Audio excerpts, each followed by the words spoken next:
What's cracking, everybody? Welcome back to the channel. New video. Yesterday, it was about 3 or 4 people that sent me messages and wanted me to check out a prison channel, ex-convict, starting his channel. He's a Wood. And the topic that they wanted me to review was this Wood is interviewing a retired CO, right? And this CO was, it always cracks me up, especially when ex-convicts use certain terms. He referred to this this retired CO as having been on having been IGI. IGI is a lieutenant. What he was more than likely was ISU. ISU are the Investigative Services Unit. They wear the black badges, but they report to the IGI, which is a lieutenant. Now, Pelican Bay had a gang unit, and so did Corcoran Shoe, because of the people that were housed there, especially in Pelican Bay. They did have a gang unit, but in mostly every other joint, there's only the ISU and one IGI, which is a lieutenant. Now, the topic that people want me to address is, and the reason why is because I've already told the story. And yet, so in all transparency, the host of this show, this ex-convict, this Wood, has in the past left comments. I guess he did it to try to, engage me so he could blow his channel up. But he's made comments directed towards me, and he doesn't know me. He knows nothing about me whatsoever, right? And I just let it go. It is what it is, eh? But him being a Wood and him being not having been in New Folsom when the incident occurred, there's no way for him to know whether or not what the CO is saying is accurate. And so here I am today, and I'm going to talk about it. And I'm going to preface this video by saying, I don't think the CO is intentionally lying. I don't recognize the CO's name. His last name, I don't recognize his last name. And some people might be like, well, how would you know? You don't remember every cop. But I could name off several cops in New Folsom B facility during that time, 1995, 1996. The riot happened around September of 1996. I had just been in the hole, 4 months for a melee with the Bulldogs on the upper basketball court. If he was there, he would remember that. He would remember, yeah, you know what, the Southerners got into with the Bulldogs in the upper basketball court. He would remember CO Best and 5 Block taking a shot. I was the one he was shooting at. They say he shot in front of 5 Block in the grass. Best is known for shooting people. I was stomping on somebody's head, and everybody else was already on the ground, and I never got down. I kept stomping on somebody's head, and that's when the shot rang out. So if he was there, he would remember that. 4 months later is when the riot happened, right? Now, he says that the homie Shanky, who was a friend of mine, he says that the homie Shanky decided to go on a suicide mission and rush a staff. And when that happened, that the CO on the tower shot Shanky in the ass, because he says that the cop felt like he had already killed an inmate, which was a black inmate. He thought he had already killed an inmate, and so he wasn't trying to kill another one. Okay. That is beautiful in Hollywood. That's a beautiful Hollywood script. But it's fake. If he was really there, he would know. During that riot lasted 31 minutes. During that riot, that tower cop, this hero that didn't want to kill people, got on the mic and told all staff to clear the yard. And all staff cleared the yard except two. And that's Grimes and Acosta. Yes, that's why I say I don't recognize this name. Grimes and Acosta were the only two COs that didn't go run and hang out in front of the program office and watch everything that was happening. Grimes was in the middle of the yard. This was before they cut the dirt track into the grassy area. This was back when we still had just the big track. You know what I'm talking about. I don't want to say your name, CO that told the story. If you were there, you would know this. Okay, Grimes was in the middle of the middle of the grass field. Acosta was over closer to the basketball court. Okay. What happened was Shanky was underneath Central Tower by the chapel door. He had stabbed a couple people. They got away from him. There were two homies. Two that were at the bottom the bottom handball court that the Bloodlines used to hang out, and they used to call it Blood Alley. And people are saying, "Oh, Blood Alley was in Old Folsom." Yeah, well, it was in New Folsom too, and it was the lower handball court. That's what the Bloodlines used to call it, Blood Alley. Now, those two homies, I'm not gonna say their names, but just so people understand, one was from Crazy Riders, and the other one was from Hawaiian Gardens. Everybody that was there will know. I know what I'm talking about. Shanky and the one from Crazy Riders were like this. They were on, if I remember right, they were on Baker Row in the gang module in the LA County Jail, and they opened it together. They were very close because they had done a lot of shit together in the county jail. So Shanky, looking around for his next target, notices that his friend from Crazy Riders is him and one other homie is stuck in that damn handball court trying to fight off a bunch of Bloods. So Shanky, when the yard went down, and as people know, it gets down, people, "Hey, you good? You good?" And boom, somebody will jump up over here and they'll handle their business. They'll get down. Somebody will jump up over here. They handle their business, get down, and it keeps going and going and going and going.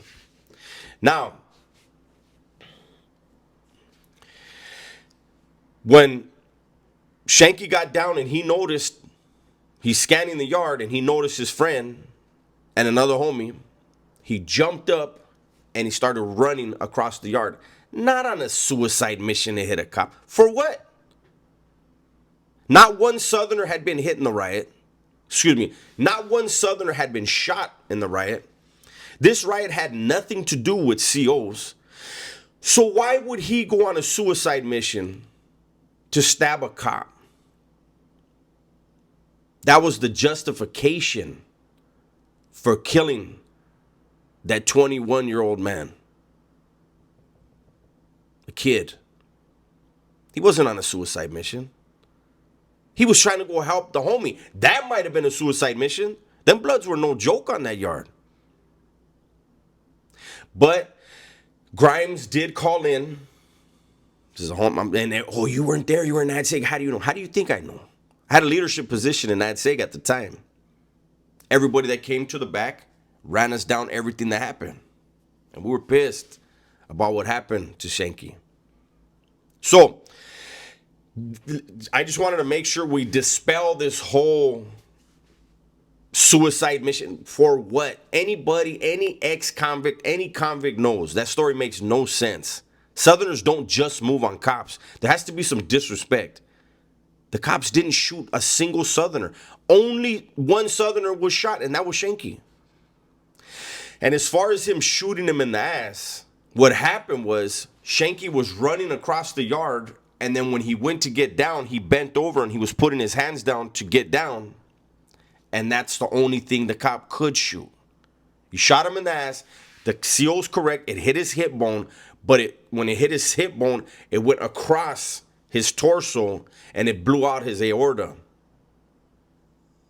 And it was two S&Es, ADSEG S&Es, I remember the names. They're the ones that actually picked him up, put him on the gurney, and escorted him off the yard.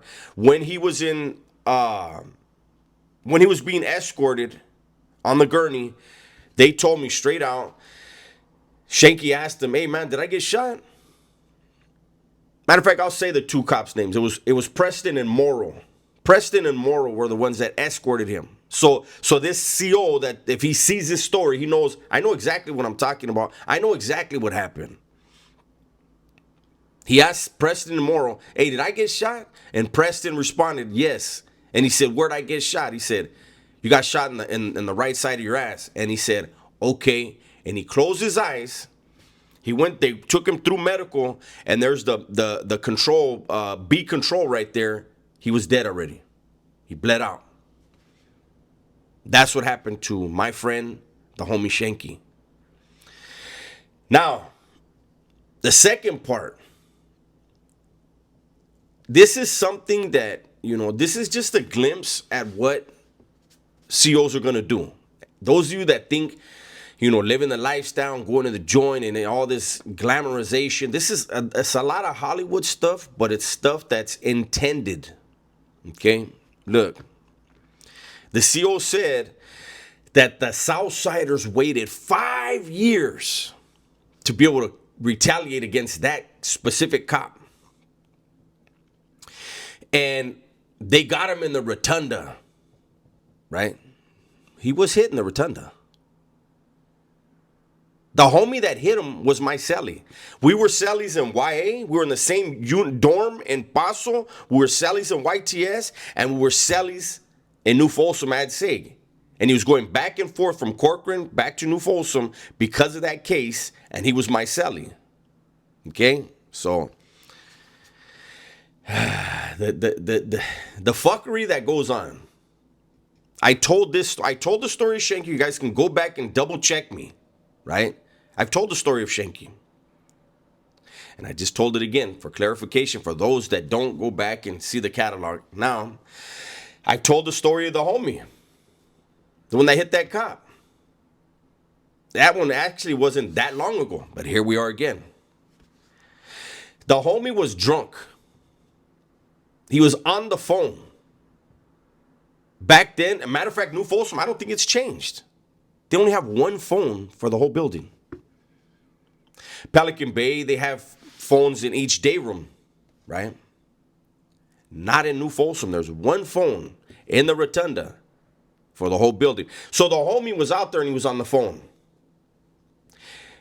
If I remember right, it wasn't his phone time, or he had exceeded it. That's the part I'm foggy on, right? And he's arguing with his wife. And a CO comes out, because I guess the tower cop had told him, "Hey, that's it right there." And instead of the tower cop hanging up, the floor cop came out, walked over, and hung up the phone on the homie. And the homie said, "Hey, you just hung the fucking phone up on me?" And he's like, "Yeah, take it back to your cell, this and that, whoa, whoa, whoa." So the homie went back to his cell and finished the rest of his wine, and at yard release came out with his knife, intending to hit the cop that hung up the phone on him. This cop was not dumb. When you come out for yard, you have to get patted down. That cop went to the end of the line so that he would be patted down before he would get to him. Or at least he would have to rush him and he'd see it coming. I don't know. I can't think for that man. Right? And when the homie came out, when he pulled out his piece, the only cop he was able to hit was the cop that killed Shanky. My cellie had no idea that cop had done that. None at all. But you know what it does? It allowed the COs, and especially, and more damaging, it allowed the DA to put that in the charges where this was a sanctioned hit by an organized crime group. It's not what it was. It was the CDC and the DA's way of fucking the homie. He had no idea who that CO was. That wasn't something like, hey, Holmes, we got it. Why would the anybody, come on. Really? Anybody that knows the Southerners inside, behind those walls, why would they wait 5 years? If they were really after the dude, why would they wait 5 years? Why would they wait a year? Why would they wait a month? It makes no sense. But again, this is one of those things where why let the truth get in the way of a good story? Right? It sounds so much more sensational. This guy went on a suicide mission and he was going after this cop. He didn't get him. 5 years later, they got the cop that got him. Yeah, it's a great movie. But it's the furthest thing from the truth. Southerners don't move on COs like that. There has to be some personal disrespect, and then you deal with that cop yourself. You don't drag everybody else in.